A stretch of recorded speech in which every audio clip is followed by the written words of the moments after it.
পৃথিবীতে কঠিন কাজ হলো নিজেকে শুধরানো, আর সবচেয়ে সহজ কাজ হলো অন্যের সমালোচনা করা। কাউকে সমালোচনা করাটা যতটা সহজ, তার জায়গায় দাঁড়িয়ে তার পরিস্থিতি বোঝাটা ততটাই কঠিন। অন্যের পিছনে সমালোচনা করা মানুষগুলো সবসময় পিছনে পড়ে থাকে, কখনো এগোতে পারে না। কালকে রাত্রে দইটা পেতে রেখেছিলাম, এখন দেখি দইটা কেমন আছে, মানে দইটা ঠিকঠাক বুঝলো তো। এখন তো ঠান্ডা, গরমটা মানে ঠিক করে যা আছে না, ঠান্ডাটাই আছে। দইটা না ভালোই বসেছে, উপর থেকে একটু জল মতো রয়েছে মনে হচ্ছে না, কিন্তু দেখো দেখতে পাচ্ছ একদম কাঠ হয়ে বসেছে দইটা। এটাকে ফ্রিজে একটু পুড়ে দিই, খুব সুন্দর বসেছে। এটা যাওয়ার সময় ভাত দিয়ে খেয়ে যাবো, আর বাকিটা যেটা থাকবে তোর জন্য রেখে দিয়ে যাবো। এখন এক হাতে ক্যামেরা তো, এটা একটু এরকম রাখি, রেখে তারপর ফ্রিজের মধ্যে যাই। তারপর তোর জন্য নিম পাতা আমি করেছিলাম, খাইনি, আজকে শনিবার, আজকাল এটা খাওয়া যাবে না।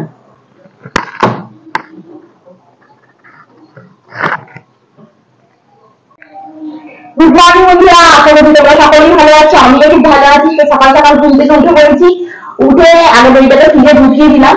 আর এখন রান্না করবো। রান্নায় আজকে পালং শাকের একটু তরকারি করবো, কারণ কালকে রাত্রে কেটে রেখে দিয়েছিলাম, আজকে একটু করে রান্নার মতো করে পালং শাক থেকে রান্না করি। আর ঘরটাটা একটু ঝাঁটা হয়েছে, এখন মোছাটা কমপ্লিট হয়নি। চলো তাহলে রান্নাটাকে করে নিই। এই যে পালং শাকটা কেটে রেখেছি, এখানে তোমার মটর কড়াইটাও ভিজিয়ে রেখে দিয়েছি।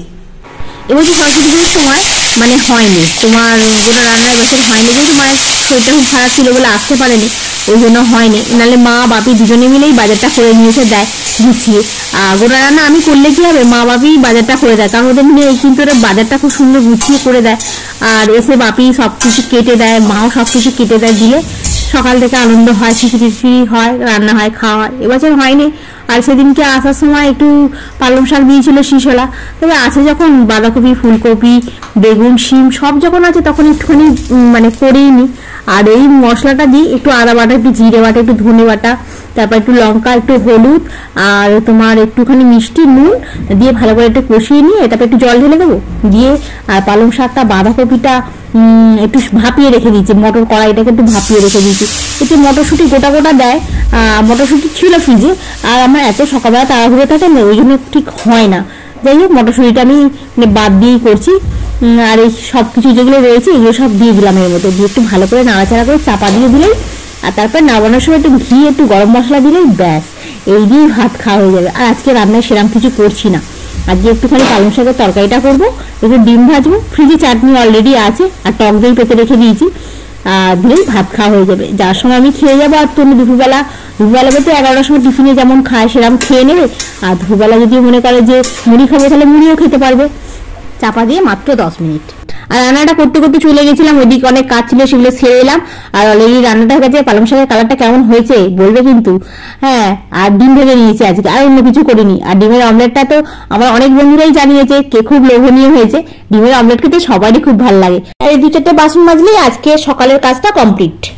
গুড ইভিনিং বন্ধুরা, এই সন্ধ্যাবেলা এখন বাড়িতে এসেছি, এসে এখন তোমরা একটু ব্ল্যাক কফি করছি, ব্ল্যাক কফিটা খাবো, খেয়ে দিয়ে তারপরে আবার যাবো রান্না করতে। আর আজকে তোমরা আজকে প্যান কার্ডের জন্য এ করে দিয়েলাম, মানে ওর প্যান কার্ডটা ছিল না, ওকে একটু ডেকে নিয়েছিলাম। আর ও গেছিল প্যান কার্ডের জন্য একটু, আর ছবি তুলে প্যান কার্ড তৈরি করতে দিয়ে বাড়ি এলাম। আসতে এখন তনু গেছে কফি বানাতে, কফিটা বানিয়ে নিয়ে আসলে খাবো, খেয়ে দিয়ে যাবো রান্নাঘরে। রান্নাঘরে এখন অনেক কাজ। আর কদিন ধরে গাছে সন্ধ্যাবেলা জল দিচ্ছি, কিন্তু এবার থেকে না সকালেও জল দিতে হবে, সন্ধ্যাবেলা দিতে হবে, কারণ গ্রীষ্মকাল তো, মানে রোদ্দুরে গাছগুলো যেন একটু ঝিমিয়ে যাচ্ছে। দুবেলাই এবার থেকে ভাবছি, একবার ভোরবেলা জল দিয়ে দেবো, আর সন্ধ্যাবেলা বাড়িতে এসে একবার জল দেবো। দেখি দুটো টাইম দিয়ে অল্প অল্প করে জল দেবো, কিন্তু দু টাইম জল দেবো। তাহলে চলো তুমি আগে চাটা নিয়ে আসো, খাই, তারপর রান্নাঘরে আজকে কি রান্না আমি করছি তোমাদের সঙ্গে আমি শেয়ার করবো।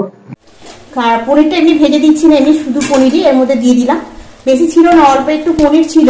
কালকে যেহেতু পনিরের পরোটা হয়েছে, আর আজকেও পনিরের পরোটা হচ্ছে, কারণ কি আমার মেয়ের পনিরের পরোটা খুব ভালো লেগেছে, সেই জন্য একটু বিট গাজরের তরকারি আর ওর মধ্যে একটু পনির ফেলে দিলাম, একটু গরম মশলা ছড়িয়ে নামিয়ে দেবো।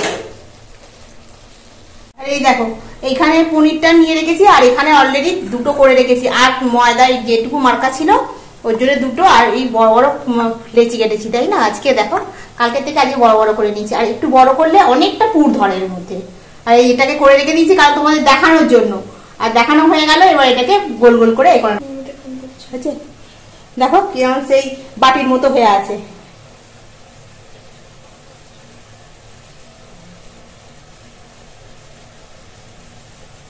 দেখছেন, এইভাবে পুরটাকে দিয়ে আর এই গোল গোল করে এবারে ময়দা দিয়ে বেলে নেবো কালকের মতো করে। ব্যাস হয়ে গেল। পনিরের পরোটাটা নিয়ে নিয়েছি, এখানে নিয়ে নিয়েছি শাকের তরকারি, আর এখানে এই যে দাঁড়া বিট গাজরের তরকারি। খাবারটাকে ঘরের ভেতরে নিয়ে যাই, খেতে হবে। আর এই একটা হাতে নিয়ে যাচ্ছি, বুঝতেই পারছো পড়লে একদম হয়ে যাবে রাতের বেলা ডিনার। তো খাওয়া দাওয়াটা কমপ্লিট হলো, রান্নাঘরে এখনো তরকারিটা এখনো পড়ে আছে, তোলা হয়নি, দুধ পড়ে আছে, দুধটাকেও তোমার করতে হবে, মানে দই বসাতে হবে। আর এখন এই কাজগুলো এখনো বাকি আছে। তো আজকের মতো বকবকানি আমি এখানেই স্টপ করলাম। নেক্সট ব্লগে আবার তোমাদের সঙ্গে দেখা হবে। তোমরা ভালো থেকো, সুস্থ থেকো, গুড নাইট। আর এ ঘরে চলে এলাম এই কারণেই, এ ঘরে তো কিছু জামা কাপড় আছে সেগুলো গোছাতে হবে, আর ড্রেসিং টেবিলটাও একটুখানি গুছিয়ে রাখি।